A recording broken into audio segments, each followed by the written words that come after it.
আপনি যদি একটা ট্রেন দুর্ঘটনা হয় তাহলে আপনি ট্রেনের লাইসেন্স বাতিল করেন। আপনি 8 দিন হসপিটালের লাইসেন্স নিয়ে কি পুতুল খেলা করতেছেন? আমি সংশ্লিষ্ট কর্তৃপক্ষকে স্পষ্ট ভাষায় জানাই দিতে হয়, ডোন্ট প্লে উইথ ফায়ার। আমি 8 দিনকে পাইছি অ্যাজ এ ফ্যামিলি মেম্বার হিসাবে।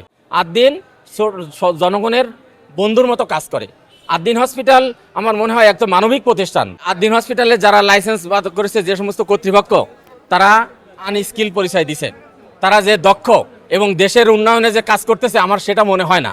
আমার মনে হয় তাদেরকে রিথিঙ্কিং করা উচিত এবং স্টাডি করা উচিত হোয়াট ইজ 8 দিন। 8 দিন জনগণের বন্ধুর মতো কাজ করে। 8 দিন হসপিটাল আমার মনে হয় একটা মানবিক প্রতিষ্ঠান। 8 দিন হসপিটাল আমি বিগত 25 বছর 20 বছর ধরে এই 8 দিন হসপিটালের সাথে আমার ফ্যামিলি জড়িত।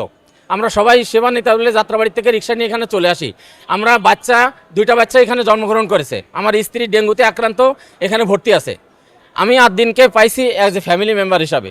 8 দিনের প্রতিটা স্টাফ, প্রতিটা নার্স, ডক্টর আমার মনে হয় যে আমার আপন ভাইয়ের মতো তারা ব্যবহার করছে। আমি কোনোদিন পাইনি তাদের মুখে একটা খারাপ ভাষা, খারাপ অকথ্য ভাষা। ইভেন যখন ফজরের নামাজ আমি এখানে পড়ি, প্রতিদিন তারা লাঞ্চ ডিনার ব্রেকফাস্ট তারা প্রোভাইড করে, ফ্রি খাবার পানি প্রোভাইড করে। কোন হসপিটালে এটা প্রোভাইড করে? এবং অন্যান্য হসপিটালে যেরকম টেস্টের যে টাকা, এখানে আমার মনে হয় যে 50% লেস। আইসিওর বিল অন্যান্য হসপিটালে 10,000 12,000 টাকা, এখানে মাত্র 3,500 3500 টাকা 3,000 টাকা বিল। এইখান থেকে আমার মনে হয় যে 8 দিন হসপিটাল মানবিক জন্য মানুষের, অসহায় গরিব মানুষের পাশে দাঁড়ায়ছে। এক শ্রেণীর মানুষ অসৎ উদ্দেশ্যে 8 দিন হসপিটালের লাইসেন্স ক্যান্সেল করেছে। আপনি যদি একটা ট্রেন দুর্ঘটনা হয় তাহলে আপনি ট্রেনের লাইসেন্স বাতিল করেন। আপনি 8 দিন হসপিটালের লাইসেন্স নিয়ে কি পুতুল খেলা করতেছেন? আমি সংশ্লিষ্ট কর্তৃপক্ষকে স্পষ্ট ভাষায় জানাই দিতে হয়, ডোন্ট প্লে উইথ ফায়ার। 8 দিন হসপিটাল মানুষের প্রতিষ্ঠান। এখানে 1-2 লক্ষ মানুষ নাই, লক্ষ লক্ষ মানুষের এখানে জীবন জীবিকা।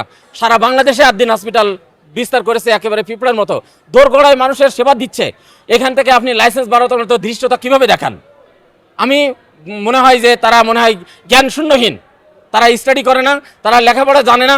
এরকম লোক মনে হয় অযোগ্য জায়গায় বসে আছে, যোগ্যতার জায়গায় অযোগ্য লোক বসে আছে, যার কারণে তারা এরকম ভুল সিদ্ধান্ত নিছে। অতি শীঘ্রই 8 দিন হসপিটালের লাইসেন্স ফেরত দিয়ে এবং তাদেরকে সেবার মান ফিরিয়ে দেওয়ার জন্য আমি দ্রুত কর্তৃপক্ষের কাছে আহ্বান জানাচ্ছি।